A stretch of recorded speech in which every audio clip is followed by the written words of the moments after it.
Hey guys, subscribe for daily content, and if you're shopping for gear, make sure you check out the description for the newest items at some of the very best online retailers. There's also links for some of the items that I personally recommend. Thanks! What's going on YouTube? Metal Complex here, and today I've got another interesting knife review slash knife overview to share with you guys. This is the Cold Steel Voyager XL. Oh man, this is a freaking huge knife. You guys know that this channel, right, I like to talk about stuff that's practical for EDC, but I also like to venture into stuff that's just interesting for one reason or another. So, different people have different feelings about gigantic XL folding knives. You can take whatever you want from this review. I'm just going to speak on, my thoughts on it. I will, of course, link this guy right down below. You can pick these up. It's important to point out, this is the older version in CTS BD1. The newer versions are in AUS 10A. Those steels, from what I understand, are in the same ballpark for performance. There's going to be, variances in performance, slight variances, when it comes to your stainless qualities, your toughness qualities, your edge retention qualities, right? But they're in the same ballpark. I don't really have a problem with AUS 10A for what they want for this, so you should be fine in that department if you're just concerned with the materials. Thank you so much to Kenneth for sending this in along with many other knives. Really appreciate that. And thanks to my generous patrons for supporting me right now. There's a link for Patreon right down in the description. And please make sure to follow me on Instagram at metal_complex. All right, let's go ahead and get a measurement.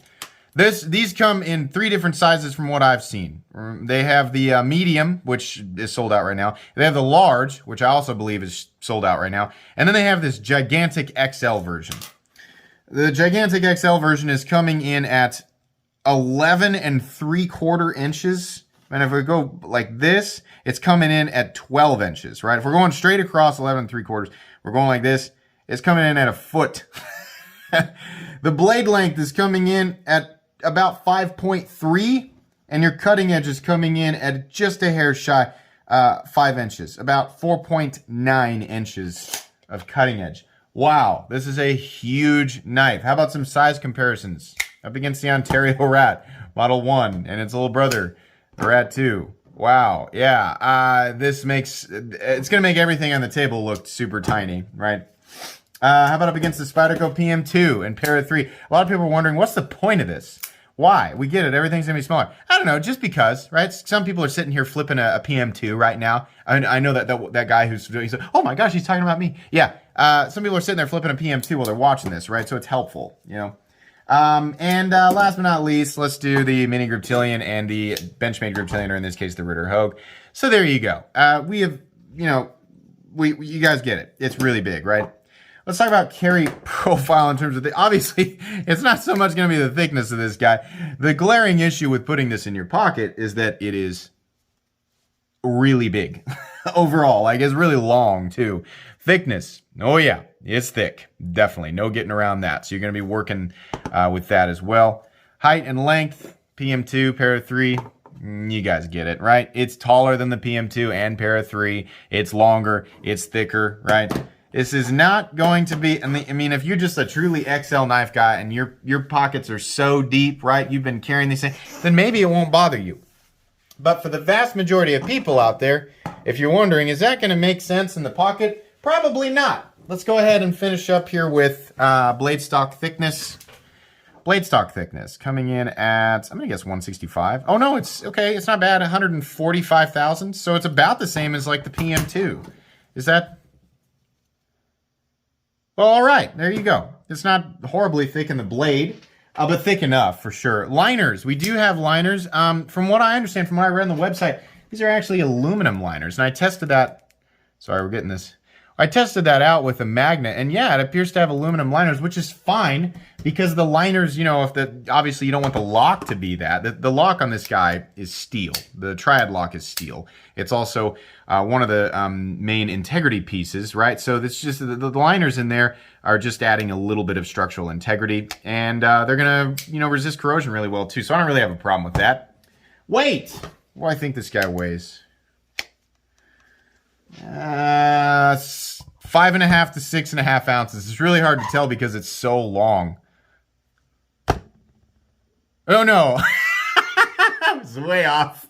It weighs 8.11 ounces. So there you go. What's the handle material? It says polymer on Blade HQ. It's Grivex, some sort of whatever. Injection mold plastic. It's fine. It'll be plenty durable for what people would realistically use this for. So no issues there. How about hardware? Let's get out my tools here. I'm going to guess that pivot is a T10. There's your T10 right there. And yeah, and then as Cold Steel always does, so it's so weird to me with these gigantic knives, it's T6 everywhere else. T6, T6, right? T6 everywhere. I just realized this knife has both pocket clips mounted, which is fine. That way you guys can see what it looks like. I literally did not notice that until now, but there you go. The guy who sent it in probably mounted them both so that I could take off one and use the one that I wanted. That's fine. You can see it either way. So T6 everywhere else. There's quite a bit of them. I don't think this knife is going to be too difficult to take apart. Just make sure you've got quality tools, right? And make sure you got a place to put everything. You should be just fine. For those of you who live in areas that have blade length restrictions, this is definitely not going to work for you because this is a huge blade. Here in Kansas, we don't have an issue with that, but there are many places in the US and around the world where you definitely cannot carry a knife that is this big. Anyways, so something that Cold Steel always does a magnificent job of is giving you, especially on these gigantic knives, they give you so many places to comfortably put your hands, right? You want to get back here for like a mega chopping, like if you're going to, listen, if I'm going to chop with a folding knife, I'm going to use the triad lock. That's just what's going to happen, right? The impact cuts, right? Yeah, you can get back here, you can choke up 4 fingers, you can choke up here, 4 fingers, you can choke up right behind the blade, right? Yeah, if you're worried like, oh my gosh, am I gonna have enough space to hold the knife the way that I want to? Yeah, like 4 times over. This is a comfortable knife. Cold Steel's always done a great job with that. If you're really gonna take something out and beat on it, which let's be clear here, those of you who really just want to EDC this, right? You don't really have any specific use for this size of object in your pocket. That's fine. Knock yourself out. I'm not going to judge you. We all like knives. That's why we're watching, right? If you're watching this video and you don't like knives, what are you doing? This is a knife channel, right? But yeah, go ahead. Carry what you want as long as it's legal. It's your money, right? But this is pretty much an outdoor knife. This knife, I think, actually does find an appropriate setting on a campsite, right? Or if you're going to go maybe hiking or something, if you're going to be outside for a long period of time and you need a folding object, an object that is big and capable but has the convenience of being a folding object, right? Something that you might be using for knife stuff and stuff that you might be using for stuff that it's not knife stuff, right? I mean, if you're going to use this as other types of tools, a hammer, a pry bar, which is probably not something you should do with any knife, and I'm not going to sit here and tell you that Cold Steel's warranty will cover any damage that's caused by stuff like that. This is the type of thing that you'd want to use for stuff like that. And if you're going to be outdoors for a long period of time, rather than carrying every single tool that you could possibly need for every single circumstance, in some situations, it might make more sense to carry something like this, right? Nice big flat, 2 separate angles, thick cutting geometry, right? Which isn't going to yield laser beam cutting performance, but it is certainly going to be versatile. Sure, those aren't situations that we find ourselves in all the time, right? So, I'm trying to give this thing credit where it's due, because a lot of people would look at this and think this is totally unnecessary. Nobody would ever need this, right? Cold Steel does make some crazy stuff, but the more that you handle it, the more that you look at it, you're like, nah, this was purposefully built. It wasn't purposefully built for everybody, but, in certain situations, it does make sense. So that's what I'm saying here. Yeah, there's a little bit of jimping back here. You definitely can lock in on it. I mean, if I was going to use a large knife for long periods of time, something like this, I'd be really thankful for. Gloves or no gloves, the texturing is definitely going to keep your hands locked in along with the ergonomic line, so I'm good, right? Impact cutting, right? Pressure cuts or you're slicing. I mean, you're not going to drop this unless you're trying to drop it or you're trying to throw it, which don't do that. Don't throw folding knives. The thumb stud or actual, the action on this guy, it's nice and smooth. And in fact, it's exactly what you'd expect from Cold Steel. It's really smooth. A lot of what's happening here is just gravity, right? Gravity's just affecting that big, heavy blade. But it is easy to deploy. I mean, just sort of how I'm going to open it is probably wheeling it out. If you really want to flick it, right, you can. Can you reverse flick it? I haven't tried yet. Should we try? All right, all of my wrist strength. Nope. Nope, I don't want to hurt myself on accident. So Deploying it like this makes a lot of sense. And, when you release it with one hand, make sure that your finger is all the way up against this point right here, because what comes down on your finger is an unsharpened portion of the blade. If you're back here and you disengage it, that's not going to work out for you, friend. Don't do that. A knife this big, I'm probably going to take an effort to disengage it with two hands, because I don't really care about maximum convenience or time efficiency in that setting. I'd rather just have full use of my fingers, right? Moving forward. So you can deploy it. I think it actually is easier to deploy with one hand. And then when you close it, like many cold steels, probably just use two hands. But it is impressively smooth. Cold Steel's always done a great job of that. It locks out completely and totally solid. That's the triad lock. We'll talk about that here in a sec. The blade has an enormous flat that carries out about 95% the length of the blade. There is meaningful thickness carried out to the tip. I wouldn't be too concerned with damaging this tip. You'd have to be doing something pretty dumb to snap it. It's very durable. We have a flat ground blade out here, which is great for strength. And then we have a slight hollow, well, not slight, it's hollow ground up here. So the edge gets thinner than what you'd expect, but it's still fairly thick, and you still do have to push this entire wedge through material. But again, it's no thicker than the PM2, or slightly. I think the PM2 is 140 thousandths. So yeah, thumb stud is ever so slightly in the cutting path. I don't know that that really matters, because look at all the rest of this blade you have to work with, right? You got a lot of blade. Puncture tasks, breaching tasks, digging tasks, scraping tasks, right? Chopping tasks. This blade can do a lot of stuff, right? In the appropriate setting, it will shine.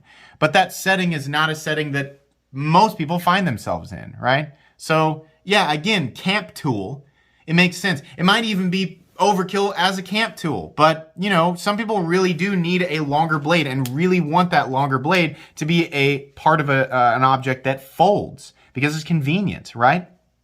Now, in many ways, people are going to say, if you need that much strength, just use a fixed blade. Well, it might not always be about strength. And if you're concerned with strength, right, the triad lock is incredibly strong. Again, you'd have to be doing something so ridiculous with the knife, right? I believe that every other part of this knife will fail before the triad lock will. And it'll probably be the same thing on a fixed blade, right? The fixed blade, it'll snap. And at that point you're thinking, well, if you snap the fixed blade, you probably shouldn't have been using a knife. I think for the most part, the same is true for most cold steel triad locks, especially ones that are as robust as this.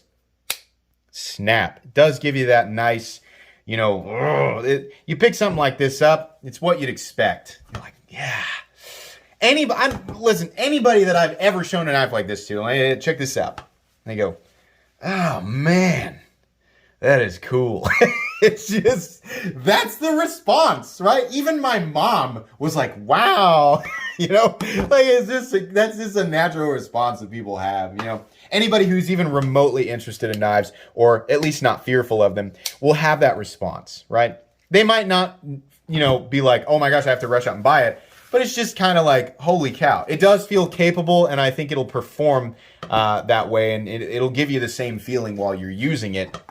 It's just going to be completely and totally unnecessary in a generic EDC sense. And it's hard to define generic EDC, because EDC means everyday carry. So that's why I always say, like the classification EDC knife is kind of BS. Because everyday carry, like everybody's everyday, is a little bit different. Some people's everyday is actually being outside for weeks at a time, right? So their EDC is not going to fit into the whole, what's a good generic EDC knife? The wee banter, that's what we think of when we think of an EDC knife. The wee banter is probably not going to be that person's top choice. Maybe it is, right? I don't know. Everybody's, deal is different. So in a generic, I would say, like, you have an office job, and then, periodically you go to the grocery store. Maybe on weekends you do a little bit of yard work. I'm defining myself. So for me, this is going to be completely overkill. Would I carry it for fun sometimes outside when I was doing home projects and stuff? Well, sure. It's never going to hit that threshold where it's like, this is absolutely the most necessary object in that situation. The pocket clip, as you can imagine, does not carry deep, right? You got this much of the knife sticking up out of your pocket. The lanyard doesn't come with it. That was something that the owner put on it. But look how much of the knife is still in your pocket, if your pockets are actually this deep, right? So could it have been deeper? Sure. but the deeper it would sit in your pocket, I would say it makes it less likely it's actually going to fit in your pocket. I've got maybe one pair of jeans where that's really going to fit all the way in there. If they had put the pocket clip any deeper, I'd need to be wearing a different style of jeans that I wouldn't normally buy, right? So, all right, fine.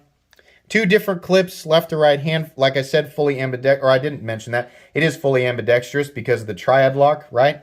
So whatever, lefties, righties, you're good. This side of the knife, much the same as the front, except it does not have the adjustment head. The adjustment head is on the show side, or the side where it says Voyager. By the way, it says Voyager. And then on this side, it says Cold Steel, CTS, BD1, and Taiwan. If you didn't know, cold steel knives are made in Taiwan.